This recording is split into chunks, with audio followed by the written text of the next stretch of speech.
Bonsoir à tous, merci d'être au rendez-vous de ce 20h au sommaire de l'actualité. Encore des perturbations dans le secteur de la santé. L'Alliance des syndicats autonomes de la santé décrète une grève de 72 heures en de semaine à son 12e plan d'action et menace de durcir le ton si l'État ne répond pas positivement à ses revendications. Le célèbre Assane Diouf est dans un état préoccupant à la prison de Rebeuss. Ses avocats tirent la sonnette d'alarme et mettent l'État face à ses responsabilités. Ils accusent le procureur d'être responsable de cette situation. Au chômage depuis 2014, 185 sortants du SNEPS de Thiès expriment leur désarroi en sit-in ce mardi devant l'IA de Dakar. Ils exigent le recrutement dans la fonction publique. Ils menacent de dérouler un troisième plan d'action s'ils n'obtiennent pas gain de cause. Tels sont les grands titres. Tout de suite, le développement.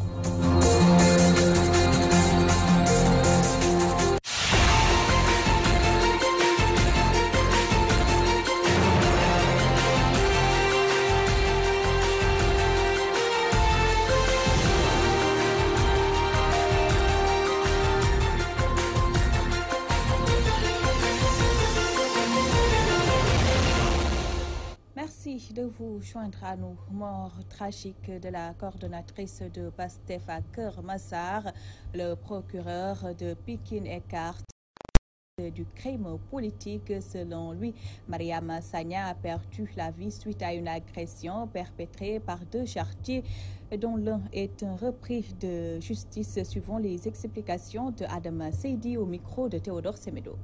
Donc le samedi 7 octobre 2018, Mariama Sagna, qui est militante du parti politique PASTEF, a participé à un meeting dans la localité de Keur Massar où elle réside. Ainsi, elle a requis les services de deux charretiers nommés Ousseynou Diop et Salou Boy aux fins de transporter des fauteuils de son domicile au lieu du rassemblement. À la fin de la manifestation, aux environs de 20 h, ces derniers ont embarqué les meubles à bord de leur charrette pour les ramener chez la victime. À leur arrivée, ils ont trouvé la dame Mariama Sagna à moitié nue dans sa chambre en train de se dévêtir, ce qui n'a pas manqué de leur donner des idées. Les mis en cause l'ont donc attaqué et l'ont violé tout en l'étranglant pour l'empêcher de crier, causant ainsi son décès. Avant de quitter les lieux du crime, Ousseynou Diop et Salou Boy ont subtilisé un poste téléviseur et un téléphone portable appartenant à leur victime. Les investigations subséquentes menées par les éléments de la brigade de gendarmerie territoriale de Keur Massar, en collaboration avec leurs collègues de la brigade de recherche de Faidherbe, ont permis l'interpellation du premier charretier Ousseynou Diop, qui a reconnu avoir participé à la commission des faits. Toutefois, il a expliqué s'être contenté de maîtriser Mariama Sagna par les jambes pour permettre à Salou Boy, son acolyte, de commettre le viol. Que c'est ce dernier qui a étranglé la victime. Sur un autre registre, Ousseynou Diop a déclaré que le téléviseur a été remis à un nommé Khadim Gueye qui habite Keur Massar. Salou Boy, le deuxième mis en cause, est toujours en fuite et aux dernières nouvelles, il se trouvait aux environs de Kaolack. Toutes les unités de gendarmerie de la région sont en alerte et devraient procéder incessamment à son arrestation. 3 personnes ont été placées en garde à vue. Le charretier Ousseynou Diop et des 2 personnes qui ont reçu la télévision, en l'occurrence Khadim Gueye et Fatou Bintou Thiam. Autre actualité, affaire Assane Diouf et de ses co-détenus à la prison de Rebeuss. Les avocats Maître El Hadj Diouf et Ciré Clédor Ly montent au créneau. Ils dénoncent une injustice et pointent du doigt le procureur de la République. Ce dernier est accusé d'être à l'origine d'une mascarade. Maître Ciré Clédor Ly, que nous écoutons au micro de Mélanie Aminata Sambo. Bon, en fait, ce point de presse a été organisé simplement pour alerter l'opinion publique nationale et internationale, ainsi que les organisations des droits de l'homme, sur la situation de Assane Diouf, un citoyen sénégalais, qui a été donc ramené au Sénégal à la suite de graves mensonges d'État. l'accusant de terrorisme. Nous avons dénoncé les agissements du procureur de la République qui n'a pas le droit de s'ériger en juridiction de jugement pour infliger de véritables peines à des citoyens qui sont présumés innocents tant qu'une juridiction de jugement ne l'a pas décidé. Mais aucune autorité n'a bougé. Le parquet général, le ministère de la Justice, l'inspection générale des cours et tribunaux. Personne ne se préoccupe des cas de Hassan qui a subi quand même de mauvais traitements en prison. Plusieurs fois, nous avons alerté les autorités. Cela veut dire qu'il y a de justes motifs de penser, de justes raisons de penser que derrière le procureur de la République qui viole la loi, il y a effectivement l'État qui est derrière. Mais Hassan, présentement, est dans une situation d'otage. Et le preneur d'otage, c'est le procureur de la République. Parce que s'il n'enrôle pas le dossier, aucune juridiction de jugement ne peut le juger. Donc, c'est une dénonciation et une alerte à l'opinion publique nationale et internationale. Il y a eu des mensonges d'État parce qu'on voulait coûte que coûte, que Hassan soit arrêté et rapatrié au Sénégal. Ce mensonge d'État a été éventré par les Américains. Nous vous l'évoquions dans les titres. L'Alliance des syndicats autonomes de la santé And-Gueusseum déroule son 12e plan d'action et décrète une grève de 72 heures à compter de ce mardi. Balodet Thiam et compagnie fustigent l'attitude des autorités face à leurs revendications. Ils promettent une radicalisation de la lutte si l'État ne réagit pas. Balodet Thiam est interrogé par Mamou Gassama. Le 10e plan d'action, c'est 144 heures réparties en 272 heures. Donc le 2, le 3 et le 4, nous avions respecté ce mot d'ordre. Et aujourd'hui, 9, 10, 11, nous allons poursuivre les 112 heures de grève. En marge de tout cela, le boycott de toutes les rencontres de supervision et aussi les rencontres à visée de collecte de données dans le cadre de ce qu'on appelle la rétention sanitaire de l'information, l'attention de l'information sanitaire et sociale. Alors c'est ça qui constitue le menu du 12e plan d'action. Mais ce qu'on a retenu de la tournée sur l'ensemble des régions qui déjà parcourues, 10 régions sur 14, les camarades demandent à ce qu'on continue la radicalisation de la lutte. Parce que le gouvernement jusqu'à présent refuse d'appeler And-Gueusseum à la table de négociation sur le régime indemnitaire. Sur la question du régime indemnitaire, à chaque fois le gouvernement nous dit « attendez mon étude ». Alors que l'étude est terminée depuis 2015 et tout ce que le constat avait demandé à faire dans le court terme n'a pas été fait par le gouvernement, à savoir le gel de tout octroi d'indemnité et de primes. Alors le gouvernement, au lieu de s'en limiter à cela, donc a outrepassé les recommandations du consultant et a servi non seulement les enseignants, mais aussi des corporations, à savoir les médecins. Si on évalue le samedi 13, nous sommes prêts à faire un 13e plan d'action, un 14e, un 15e jusqu'au 5e plan d'action. Donc le gouvernement ne daignera pas s'asseoir avec And-Gueusseum autour d'une table sur le régime indemnitaire. Nous ne démordrons pas, nous allons connaître nos plans d'action. Les formes pourront changer, mais nous allons connaître nos plans d'action. 185 sortants du SNEPS de Thiès sont au chômage depuis 2014 dans le désarroi total.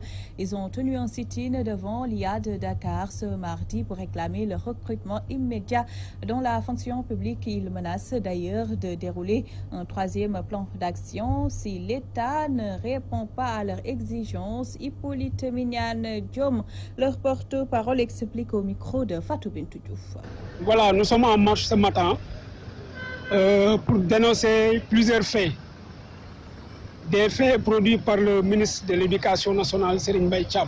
Ces professeurs, après l'obtention du diplôme de 4e EPS, ils sont en attente depuis 2014 pour un recrutement.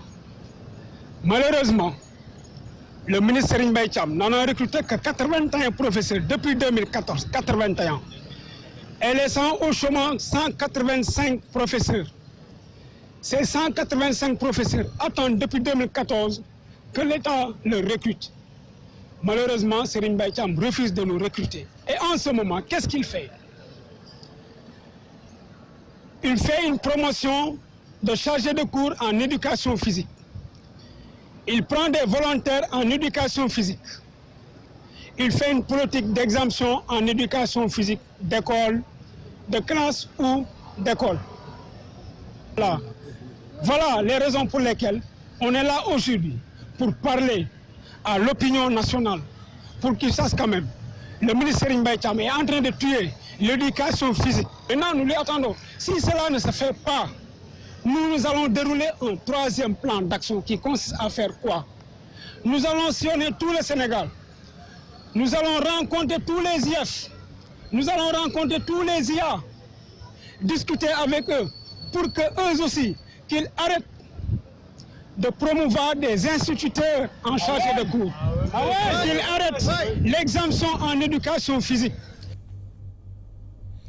À Rufisque, les habitants de Tchaoulène ne veulent pas d'une usine de bitume à une dizaine de mètres de leur habitation.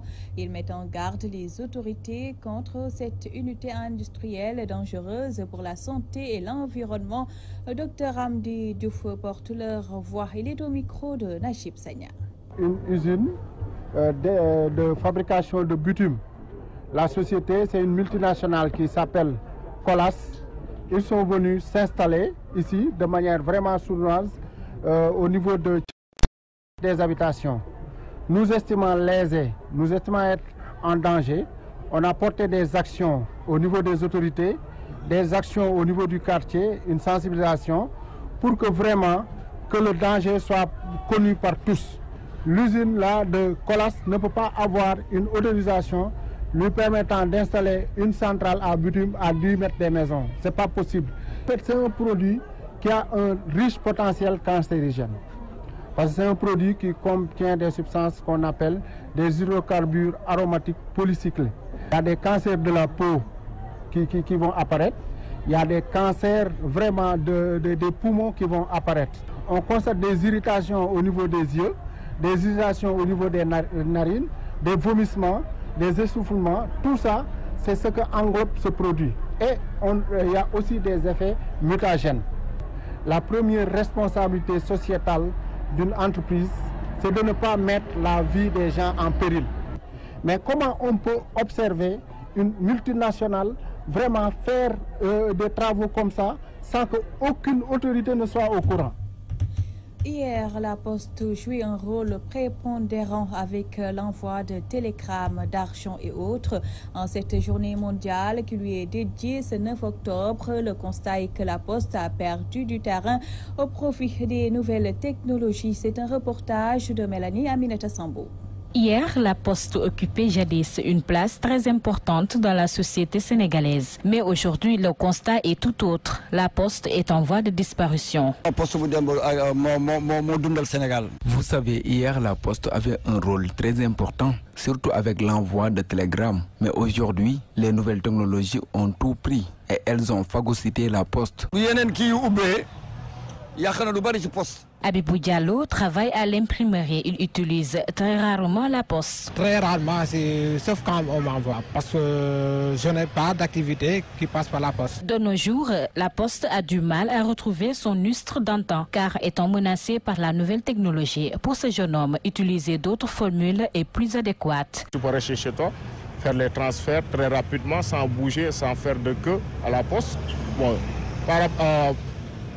ce que je pense par rapport à ça, c'est qu'ils doivent descendre sur le terrain, voir les gens, ce dont ils ont besoin et faire preuve de quitter. Aujourd'hui, bon nombre de Sénégalais n'accordent plus d'importance à la poste. Pour ses interlocuteurs rencontrés, la poste gagnerait mieux à revoir sa copie pour espérer garder sa notoriété. C'était le journal de 20h à toutes et à tous. Merci de l'attention. Tout de suite, la quatrième et dernière partie de l'édition du soir avec Moustapha Diop. Très bonne soirée à tous.